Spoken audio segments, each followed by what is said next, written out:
Welcome back to Tough Men of Faith. Me and Daniel Earle are still sitting here after the last episode and decided we'd just wing it. We just didn't want to quit talking, so Yes, we sir. figured we'd just hang out some more. Yeah, And yeah, I we love might it. as well include our friends too. So Absolutely. Here we are. Welcome, guys. Welcome to Tough Men of Faith, brought to you by the very best, very best. the very best in workforce chaplainship, and that is workforce chaplains. Workforce right? chaplains. Yeah. Yep. So, So- thank you, Marcus Schrader. Thank you, Workforce Chaplains. If you need chaplains at your business or whatever, you call them. And the only thing I would disagree with you about is the if. Is the what? The if Yeah, you need. yeah. Everybody needs. Yeah, you need it chaplains. for sure, and it's great that they're providing spiritual health because companies are investing so much time and energy into physical health and medical and stuff like that. It's great that they can come in on the spiritual side and help things too. Absolutely. It's nice. I think it's really nice because while they're connected to your business, they're not connected to your business. So if you go and bash your boss or say you got a problem with something there, they're not running back and telling your boss everything you say. It's confidential, and you got somebody that you can work through that with, and kind of get to a healthy place with it. So Yeah, I've always found that to be interesting when people say, well, if anything ever goes wrong. yeah, right. You mean when something goes wrong? Exactly. I mean, I ain't met a person yet who hasn't had some form of challenge in their life. Yeah. And how great is it to have people there who can step right in, Yep.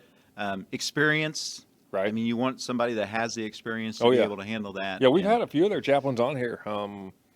Howard Bellamy's one of them, and he's got a From the Bellamy phenomenal brothers? story. Yeah, from the Bellamy okay. brothers. All right. He's got a phenomenal story, and he's a lot of fun to have on the podcast. And I'm sure he makes for a great chaplain there. And I think it's great what they're doing. So it's awesome. Yeah. Yeah. Anyway. We thank them. Yeah. Thank you, workforce chaplains. So we're back with Daniel Earle. What are we going to talk about today? Well, I was thinking on the way over here. Yeah.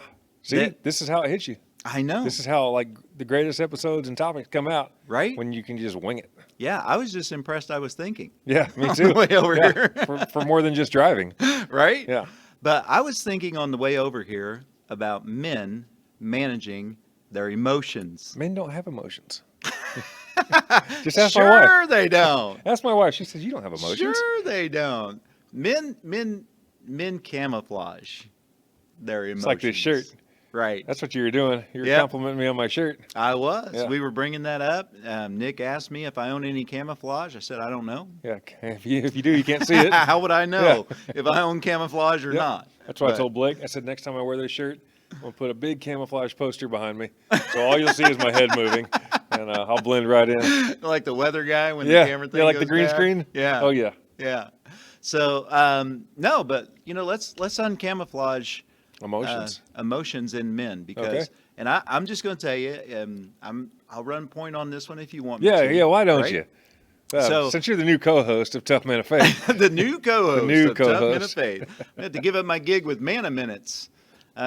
Anyhow, so men with their emotions, and I think that men and ladies, if you're listening, Ladies have emotions. just go with this, okay? I think that men a lot of time have been taught to mask their emotions. Yeah. I think that comes from our masculine fathers that we grew up with. Maybe we're just misspelling masculine. Like Yeah. it should be M-A-S-K. Yeah.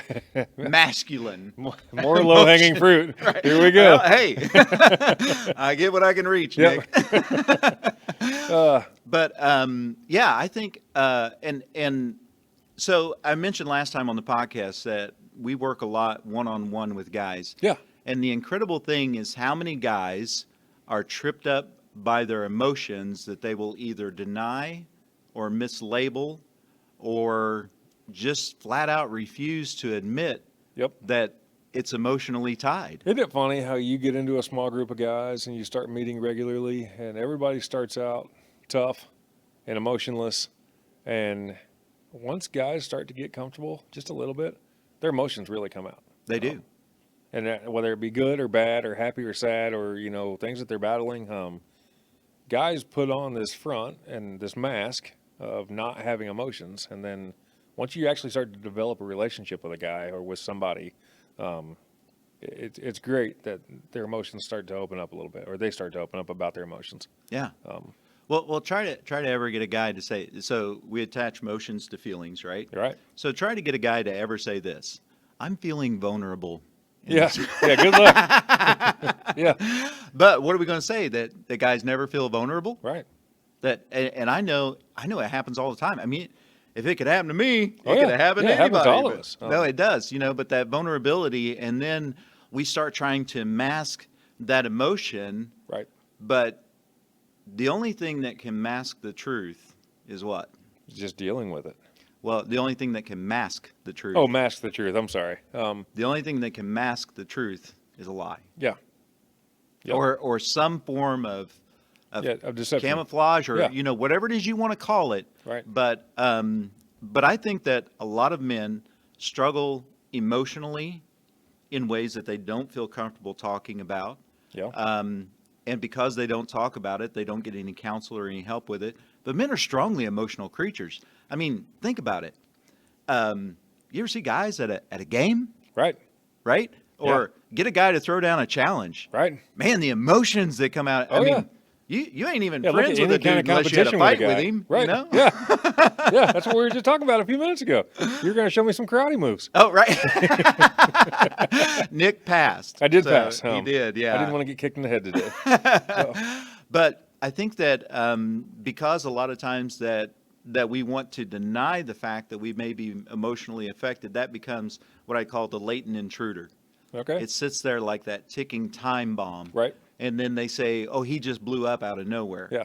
Never happened. Right. No, he Guy- didn't blow up out of nowhere. He's been dealing with something for a while. Yeah. He just finally let it go. Yeah. Yeah. Yeah. He finally Dealt with it. got his fill, or his Yeah. trigger, Yeah. or whatever it is. But I think that for men especially, until we really learn to say, yeah, I'm an emotional being. I'm an Yep. emotional creature, and I have to take responsibility for these emotions Right. and learn to proactively deal with these emotions. Yep. Um, And I've learned that too. We always talk about battle buddies and stuff, but honestly, I mean, get you a good friend, somebody that you can really talk to and lean on.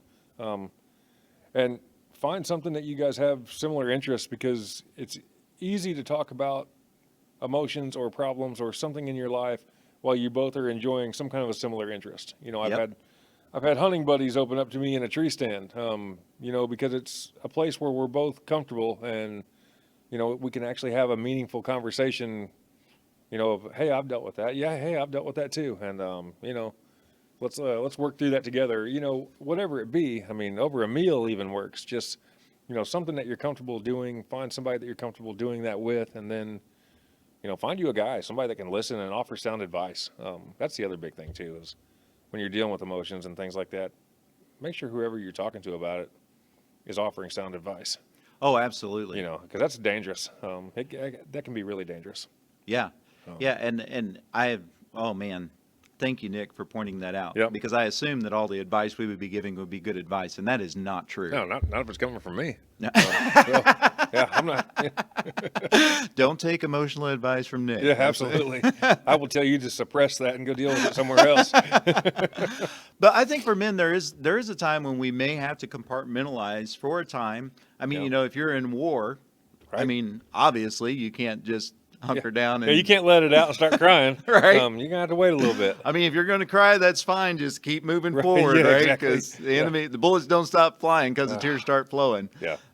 So there may be times as guys that we do have to sort of compartmentalize things and move forward. But I had an experience happen in my life one time that was it was very emotionally wounding. Okay. And I think that, obviously, macho guy, Oh, yeah. right? And you never want to admit that it hurts. I Right. mean, guys will cut their leg off with a chainsaw Yeah. and hop around. I mean, you're talking to a bull rider here. Right. And if he's got emotions, Oh, anybody can have oh, some look, emotions. and that's the other thing I want to Here talk I am about. bringing up old stuff. No, it's how guys let their emotions out, because Yeah. I mean, all of that was emotional. For sure. You're going to tell me bull riding's not emotional? Right. Oh my goodness. It's the highs, it's the lows, Yeah. it's the It's the dust rust in in the the blood and the it's the- tears in the mud. and they call the thing Yeah. copyright that we can't infringe on. Yeah, That's what exactly. they That's call it. exactly what they call it. But I mean, that is emotion in a man. Yeah. Sometimes misguided, sometimes misdirected, sometimes misplaced, but all of that is incredibly emotional. But I had an experience happen to me one time in my life, and so I created an analogy after it. I said, imagine, and I have one of my best friends. He's a motorcycle guy too, like Okay. RT is, right? Yeah. He's got a Harley, right? Yeah. He's compensating, but Yeah, we don't get worry, it. he doesn't watch the podcast. Yeah. So, but I said, imagine that we're both leaving the parking lot, and maybe I'm distracted. He's coming across on his bike, and I pull out in front of him. Bam! Yeah. He slams into me. I slam into him. Ruin his bike, his favorite toy. Right. He's laying there on the ground bleeding. He's my best friend. Yeah. And I jump out and I rush over to What him do you and do? I say, You drive off. right. You speed away and Yeah. deny all liability. No, but you jump out and you run over to him and you say, "Oh man, I'm so sorry I wrecked your bike. I'm so sorry I ran over you. I got a buddy that makes prosthetics. He can help you out. James Goff, Indiana Prosthetic Right. Solutions. Not a sponsor, but should be. Yeah, he will be. We keep throwing his name out there. Right? But I run over him. He's laying there bleeding, and I'm, can you forgive me? Can you forgive me? And he Yeah. says, yeah, I forgive you. But would you please call an ambulance? Right. I'm dying over here. Yeah. And I think sometimes as guys, we're guilty of that, where we got slammed emotionally, and we're laying there bleeding out, and we don't want to admit the fact that we might be hurt, injured, and we think, you're my friend, I'll forgive you. But here's Yeah. the thing that I want to get people to recognize is that just because you've forgiven someone doesn't mean that you've healed. Right. It doesn't mean that you don't need help, that you don't need attention. Yeah. It doesn't matter how much you love the person who wounded you. Yep. That's irrelevant to the situation. Yeah. Sometimes forgiveness is irrelevant to the situation. Right. But until you can Until get you've the dealt fact, with the emotions of it. yeah, Maybe you haven't healed. yeah, Yeah. I got ran over, I got smashed, Right. and there's some repair work to do here. Right. I think it's one of the tricks of the devil to make men think that they're invincible. For sure. That Yeah. we can't be touched, because when we get That those, we don't need anyone. yeah, That we don't need God. don't need That God. we can do this on our own.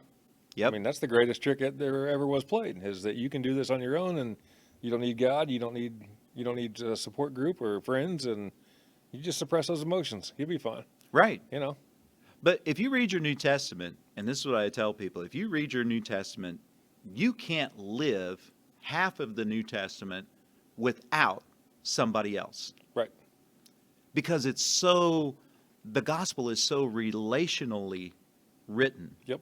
And when we talk about God, when we talk about Christ, we are often reflecting on what? God's emotions. Yeah. Towards us that drive his action, his love, his mercy, his grace, his long-suffering, gentleness, right? Because he possesses all the fruit of the Spirit. Right. I mean, that's where it comes from. Yep. So he's the fountain I read a really of good all book that. recently, Beautiful Outlaw. Oh, I've heard of this, And, but I haven't started it yet. It talks about, Jesus' emotions and how he was emotional, and yet still perfect, but emotional, and how he had emotions, and he got angry, and he was happy, and he did take naps, and it showed how relationally as a man he was. And see, I think Jesus was funny. Oh, I guarantee it. Because imagine this, right? How could you not be?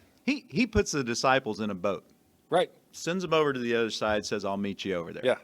Now, he could have got to the other side any way in the world he wanted to. Right. But this is the way I pictured it. I could be completely wrong. I probably am. I pictured Jesus kind of sitting on the seashore, looking out, being, they're probably almost ashore about now. Yeah. And he kind of chuckles. He said, "What would they do if I just walked I just out walked there?" over there. It's like, man, and I know he knew, because sure. when he shows up, what's the first thing he says? "Don't be afraid." Yeah. He knew he was going to scare the daylights Oh, yeah, out for of sure. him. I don't know. Just as a dad, you ever scare your kids? No dad's ever scared their kids. But, Yeah. Scare your wife. but there's some part of me that just makes me think that Jesus was kind of chuckling on his way over Guarantee he there. was chuckling. He had to laugh more often than not.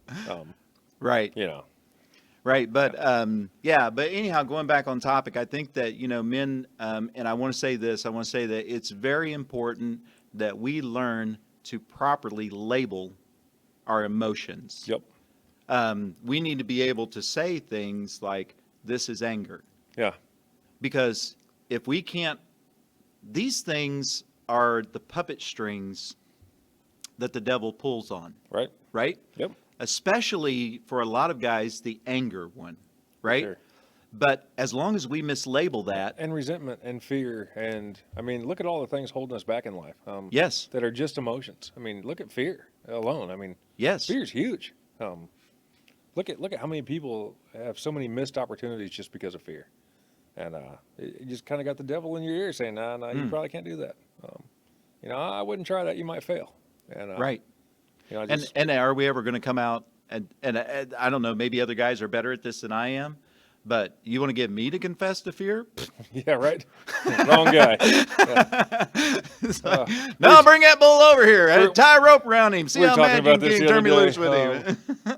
What were we talking about? We were talking about deer hunting and walking out to the stand first thing in the morning, and you can't see anything, and then walking back out, from the stand back to your truck, at night, and it's like, you want to talk about fear? Yeah, It's walking through the woods at 5 o'clock in the morning. yeah. you know, Ooh. yeah, right. That changes some things. So where I deer hunt at, there's a big cat rescue place. They have lions and tigers. Oh man, It's 4 miles away. So you that's can hear not far 'em. enough away. It's not far enough away, no. So you can hear them, chuffing and roaring and stuff at 5 o'clock in the morning, and it's wild. It's definitely makes you feel like you're in a different place. Yeah. Yep.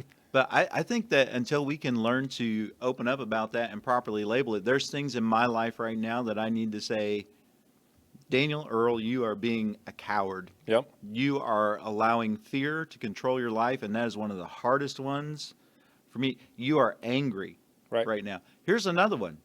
You're tired. Right. They're not wrong. This person's not wrong. You need a nap. Yeah. But You're- no, I'm Yeah. ah. Daniel, you're hangry. Yes. Yes. You do need a Snickers. Yes. And you do need to chill out for a few minutes. And thank God for my wife, because she's the one who, Mine too, man. She calls me out on being hangry all the time. Yeah. Yeah. Yeah. And my wife will say, we're not going to talk about this till you've had something to eat. Yeah. I get that too. Our wives know And then, each other. Like halfway through dessert, you're like, babe, you have such great ideas. Yeah, You're a right. beautiful woman. And I don't know what. I don't know what I was thinking 15 minutes ago. Right. Yep. But until we But realize. like you said, properly labeling Yes. your emotions, and then, like you said, sometimes you got to put it in your backpack and carry it around with you for a little while. Put it on the shelf, but finding a proper time to let those emotions out. Yep. Put the crazy back away, and I use that probably more often than I should. But there's a certain place and a time for it, and this might not be the exact time that we need to deal with this emotion. And not just me; it could go for your spouse too. It could go for people in your workplace. I mean, there's a proper time and place to deal with things, and sometimes you got to put the crazy away for a little while. Yeah. And there's a proper way of expressing that. Like when you talk about releasing those emotions. So here's because we can properly label emotions, now we know how to use them correctly. The Right. Bible says, be angry and do not sin. Right? And we think the Bible says, don't be angry. Yeah. But that's not what it said. Yeah. It said, be angry. Look at Jesus flipping over the tables. Right? There's a time to be angry and a way to express it, but you still live a sinful or sinless life. Yeah. There are things that we should be angry about. There are probably even times there are things that we should be jealous over, For sure. like our time with God, Yeah. our time with our family. Yep. That is a time in which those things should be pulling on our emotions. Yeah. That emotional tie should be drawing us closer and further, like we talked about with priorities, Yeah. right? Yeah. Exactly. But until we learn how to properly label those emotions and say, okay, this is what I'm experiencing, it's kind of like we got a machine gun. Our emotions are like a machine gun, Yeah. and we're just wearing a blindfold, just pop, pop, pop, Yeah. pop, pop, pop, pop, pop, pop, Just pop. firing aimlessly. Yeah. Yeah. But when we figure it out and we're like, okay, God has given me this emotional arsenal it's here in my life for a Right. purpose and a reason. Yeah. But How can I properly use this? yeah, Um, where am I supposed to point this? yeah. Because, I'm probably not supposed to point it at my wife. Right. Probably not supposed to point it at my kids. Yeah. Um, there is an enemy that we all have. Yep. And I think that, devil like to make you mad and then get you directed over at somebody else. Yeah, for sure. So that way he stays out of the sights. Yeah. Right. Yeah, But- he's just kind of always there in the backdrop. Yeah. Um, But our hey, fear. don't look at me. Look over there. That's the one that made you mad. Hey, look over there. That's the one you can yell at. Yeah. Yeah, don't He's the ever think- accuser of the brethren, and that Yep. doesn't stop with me. Right. He'll accuse Nick, he'll accuse Blake, Yeah. he'll accuse the pastor. Right. In Yeah. your heart. Oh, it's the pastor's fault, that these programs aren't moving forward. Well, that's kind of one of the biggest things that I try and talk about with RT a lot. Is like, hey man, you're still a guy. Yeah.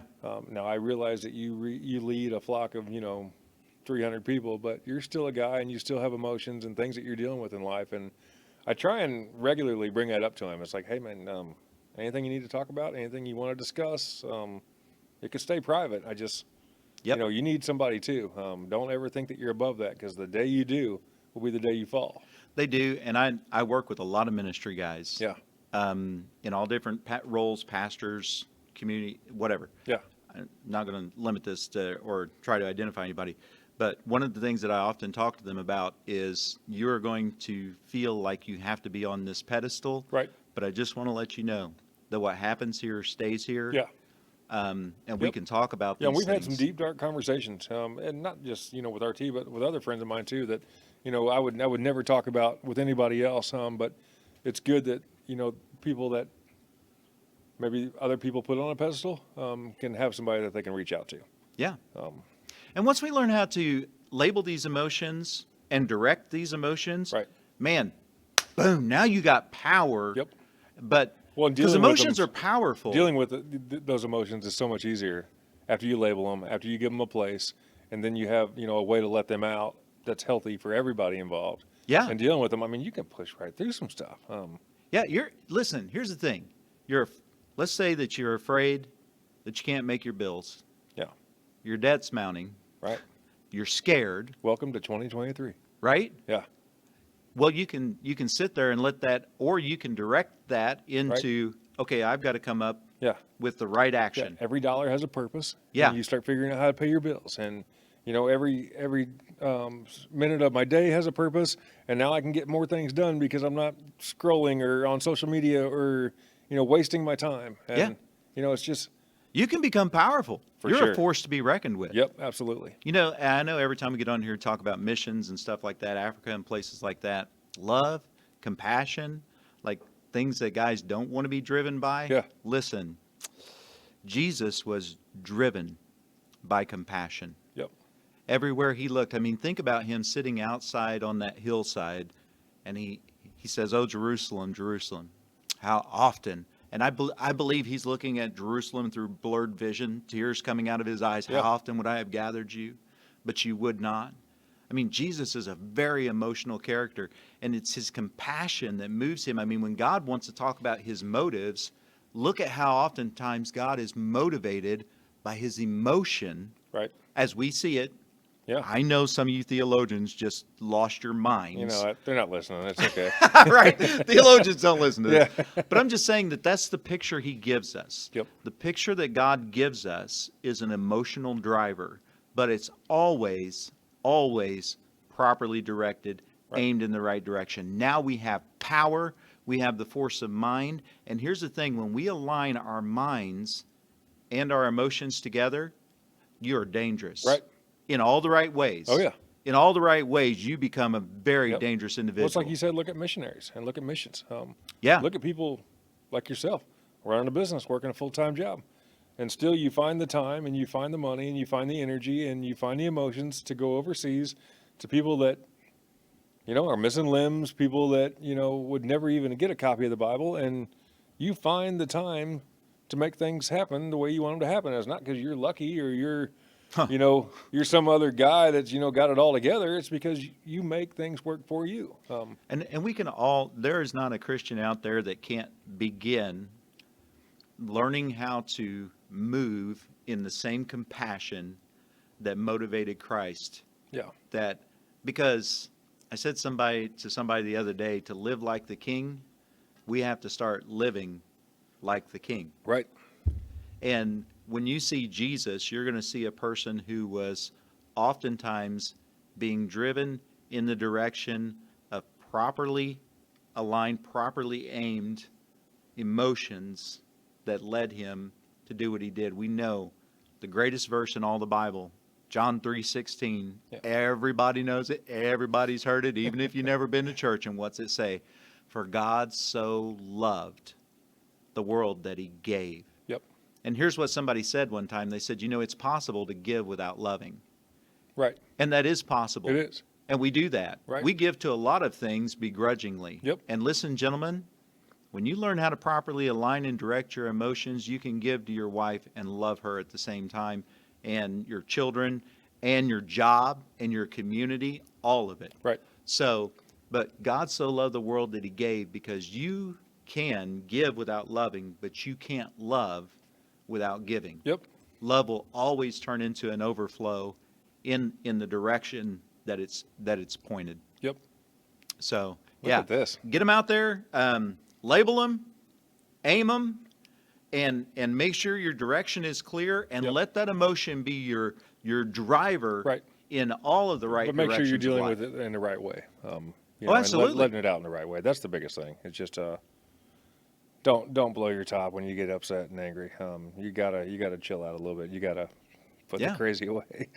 Right? But it is. That's that's awesome. So, guys, show your wife some emotions today. Yeah. Not the anger one. Not the crazy. Yeah, not the crazy. Show her the love. Show Yep. show your children. Come home to your children and just, Yeah. you can change And the be world passionate. of a child. Be passionate about your family and your wife and your kids. I mean, it's huge. Yeah. It does great things for my wife when I show her my emotion Yeah. that I don't She have. desires it. Yeah. Man, here I thought you wanted to talk about 5 love languages. I'm glad we Well, avoided that. No, we were, that's all mingled in there because, and I will say this real quickly. We talked about talking about the 5 love languages, but I will say that's your tools now, right? Like, what's a mechanic without his tools? Right. And so for those of you who don't know the 5 love languages, you can find it. It's out there. Look it up. But there are 5 love languages, and what I say It's is not personal touch. It's No. physical touch. personal touch. But the thing is that I heard Gary Chapman speak about that in person, and it changed the way I live my life. I use it in my business. I use it in my family. Yeah. I use it everywhere. But here's what you need to do is learn to identify those 5 love languages as tools, guys, that you can use to properly express your emotions in a way that is constructive, Yeah, because that's healthy for you Yeah. and your spouse, or you and your job, or you and Yeah. whatever. So think about it like, you open your toolbox, right? Let's be constructive. Yeah. Not destructive, right? Well, here's my acts of service, Yep. right? I'm going to pick this tool up and I'm going to use it to be constructive. Here's, the physical touch or the gift. Yeah. Don't use that to be destructive. No. No, but Nick, that's the scariest thing of all, I know. is that we will use those things to be destructive, Yep. and that's when we do the most damage. Exactly. So get good with your tools, guy. Yep. That's it. Yeah. All right. Thanks again. Thanks Yeah. for tuning in to me and my new co-host. Yeah. Hopefully RT finds the right shade of makeup for his face so he can be back on camera soon. And we got to say workforce chaplains. And thank you We gotta again to wrap it up Workforce with them. Chaplains. Yeah. That's phenomenal. Yeah. Thank you guys. Thanks for being our sponsor, and thanks for doing what you guys are doing. Yep. We'll see you next time. All right. Bye for now.